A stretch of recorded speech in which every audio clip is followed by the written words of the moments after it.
Engasi tayari Azali ya serikali ya Muvasi marhaba kwezi gandelea one barnamaj mukaya hawane dono rekebesha ngatu karibisa ya mwanamsho watu tuwaibati shipenda yajia onese ya statut ya hema prisonnier politique tafadhali mwanamsho watu kuwayo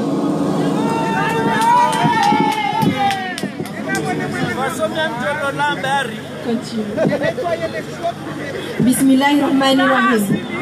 Cher public, que la paix soit avec vous. Nous continuons ensemble notre combat pour la paix du cœur, pour qu'il y ait plus de fraternité et de la démocratie dans notre pays. Nous luttons ensemble pour l'instauration d'un état de droit.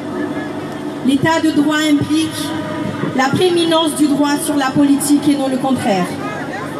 Aujourd'hui, la justice est utilisée pour réprimer, juger, condamner arbitrairement les opposants du pouvoir. Notre volonté de manifester chaque semaine contre l'étouffement du peuple inquiète les démons de nos dirigeants. Alors, c'est de notre devoir de résister, de mener à bien ce combat pour qu'il y ait plus de justice et d'égalité et de fraternité dans notre pays. Nous comptons à nos jours plus de 150 prisonniers politiques. Il n'y a aucune application de la loi. La condition d'un prisonnier implique la privation de liberté, certes. Mais il est important de souligner l'insalubrité qui génère des maladies. Imaginez-vous une cellule surpeuplée dont disposent des prisonniers un seau d'eau nommé la moto pour faire leurs besoins. Mais encore, les périodes pluvieuses empirent leur situation. Car pour les prisonniers, s'il pleut 2 heures de temps, ils sont obligés de se mettre debout 2 heures de temps, car leur cellule est inondée. À ce jour, le témoignage de M. Soulard nous éclaire et nous interroge en même temps.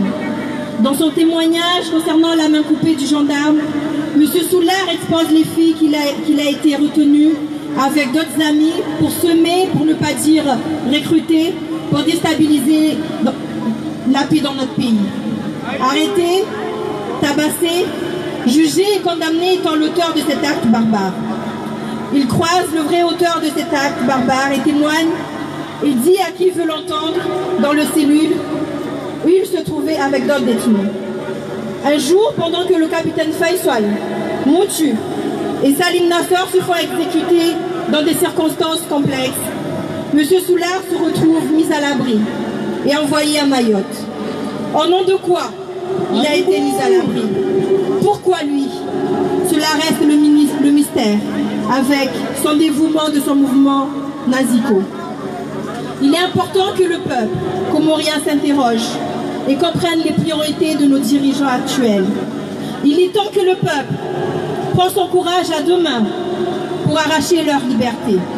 Notre combat à tous est la mise à plat du système répressif qui nous gouverne. Et le combat, nous allons le gagner. Pour la démocratie et la liberté, pour une nouvelle république, le peuple doit agir pour les générations futures. Merci. Azali Nalao, samahani mwenye larifu be vani wami mgazi jamzwani natobeza niveleshe zefundu wangu barwa natobeza niveleshe zefundu wangu mwenye anishamsidini gouverneur wanzwani barwa mbavale wakati wako somesa mwenye baraka wako rambia mba liberté d'expression, égalité, il faut maintenir ces valeurs na démocratie. Bani ja utendreha gouverneur wa Shwanzwani. Gouverneur wa Tabo. Amma utendreha gouverneur bekarse jwamba basi gouverneur uno ukodai des haki zambani. Nani zijamba shi wa Shwanzwani shi katula kula chongomba pesa zikungia shi swani ke kavushunchu. Donc, ni quand tu as légalisé extrémisme, pas comme tu as de gazja. Ni quand tu as marhando tu as ewanyao. On tu as shinda kakula le roto hi angazja, wende fanye passport zao, si haki. Aibu. On tu as kwamba autonomie des îles. Autonomie des îles hiyo ijemba wanadamu kufanya kubaki si hao arna shitwa shao, wafanye passport. uifanya passport sao ngankamu paka mtu ahede ngazja baboni kutana udise fudu wangu mwenye anisi maana kujua fete asirema pompi kujua fete alawe ni kujua fete mba barwalini nubile shetia utol para fete sansa baboni kutana wel para ulifikiri ukensi unahane babale wanasa walina kwa soma tini na bani basa bani kufanya tini basi yoto na mitezili hadi hadhi basi wanzoni yoto nimesopo pitalini wanyawe